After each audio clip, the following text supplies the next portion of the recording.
So finally, the Black Adam movie is in theaters. It has just dropped, and wow, what an adrenaline rush. Like, this movie head to toe is just dressed in action. Dwayne Johnson was definitely made to play the titular character. Pierce Brosnan's Dr. Fate was just extraordinary. He was the highlight of the movie. Hawkman was also a pretty cool character. His banter between Black Adam and himself was just funny as hell and so much fun to watch. And of course, Cyclone and Atom Smasher was also a delight to watch. So with that being said, I'm here to give you some of the top moments, 7 to be exact, of this Black Adam movie. So let's just get started. At number 7, we have the JSA versus Sabbac. This was at the end fight scene when Sabbac had been resurrected. The threat that they thought that they had avoided per Dr. Fate, his vision of the future. So now they are faced with this, Black Adam-ish character, a demon to be exact. And of course, the action sequences did not disappoint, as each of the JSA tried their best, busted a move or two, showed their powers, tried to stop this devil of a character from unleashing hell on earth. At number 6, we have Black Adam and Hawkman versus Sabbac.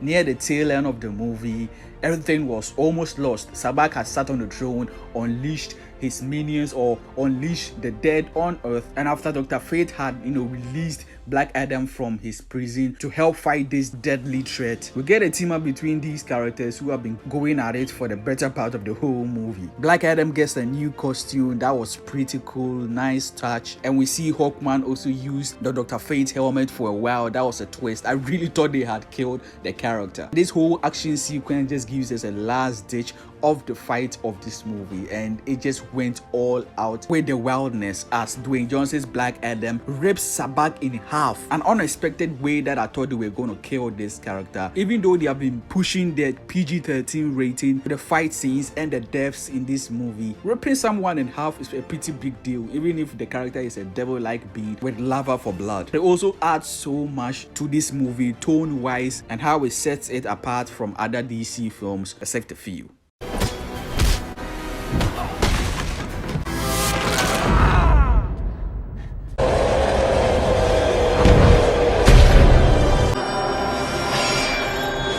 Tell him the man in black sent you.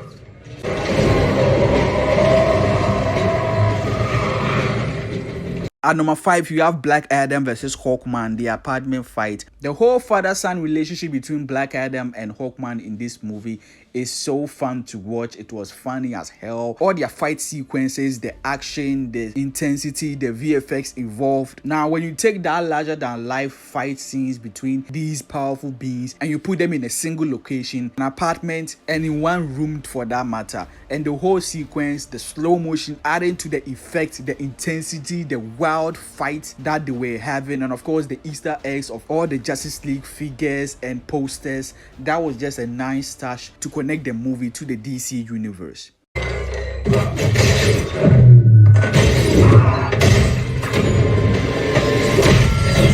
At number 4, we have Black Adam's resurrection. This was one of the coolest moments in this movie. We have this character who we've been given expository information about, and from how the sequence began, we knew this is where the Black Adam was laying. This is where he was going to be resurrected.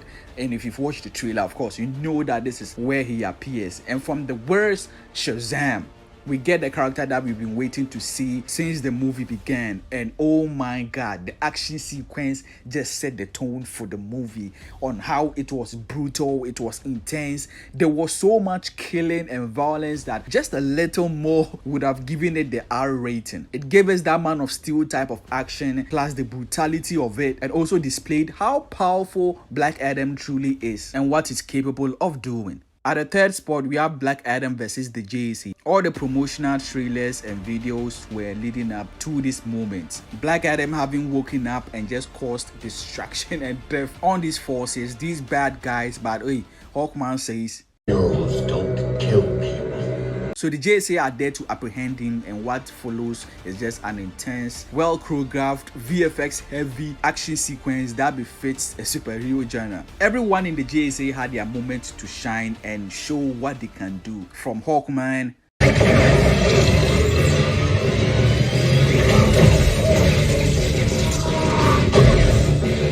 Dr. Fate himself, the fan favorite of the movie,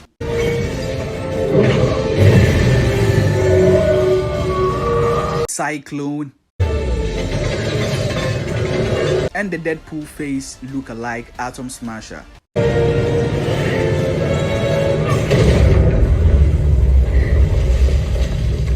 Even with all that, you can see that Black Adam is in a league of his own, even though they gave him some problems, some of them at least, especially Dr. Fate. All in all, this sequence, we got to see the fighting prowess of the JSA, their costumes, and of course, the start of their strange relationship with the titular character. At number 2, we have Dr. Fate versus Sabbac. One of the highlights that people have been talking about this movie, even if they had mediocre or bad reviews of the movie, was that Dr. Fate just shone throughout the whole goddamn movie. Pierce Brosnan, of course, is a fantastic actor, and he brings the charisma, the flair of Dr. Fate, and he just looks like someone who could be Dr. Fate in real life. He fits the character look-wise also. So that fight sequence between him and Sabbac at the end was just spectacular to watch. Leading up to his fight, his emotional farewell to Hawkman, and that VFX mind-bending, trippy, enjoyable, rich action sequence with Sabbac was just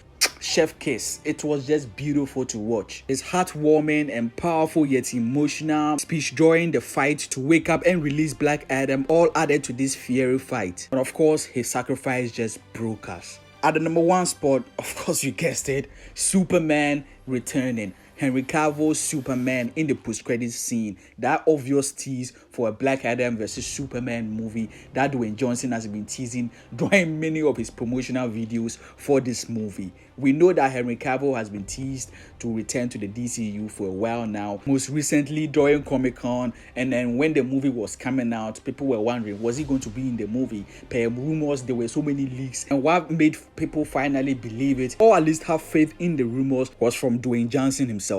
He is the most powerful and unstoppable force on this planet. On this planet. It's safe to say, and I'm very confident in what I'm saying, Henry Cavill's Superman appearing in this movie is one of the highlights, damn near highlights, in the top 3 at least for this movie, because people have been wanting to see him for years now. The Man of Steel and BVS movie, especially the extended edition, have received so much new love now, especially when people have seen that it was ahead of its time, tone-wise, with the action sequences that it had in them. Now, obviously, this post-credit scene is teasing Black Adam versus Superman, Superman versus Black Adam. When is it gonna happen? Dwayne Johnson says that it's gonna happen, but they are not rushing to it. But you can damn near bet that when that movie comes out, people are going to be flocking into the theaters to see that movie. Heck, I can even say that people want to see that movie more than Shazam versus Black Adam. So whether they will make a Shazam and Superman team up versus Black Adam movie, like the animated movie that came years ago, we don't know that, but we are still excited for the prospect and the future of all these DC characters, and especially this post-credit scene is sure to send fans screaming and over the moon. Now that's it for the video. Let me know in the comments below what you thought of these moments, this video. What were your thoughts on the movie itself, and what were your top 5 highlights of the movie? If you enjoyed the video, please leave a like, subscribe, turn on that post notification bell not to miss any other video. As always, Nerdy Sage here. See you guys in the next one.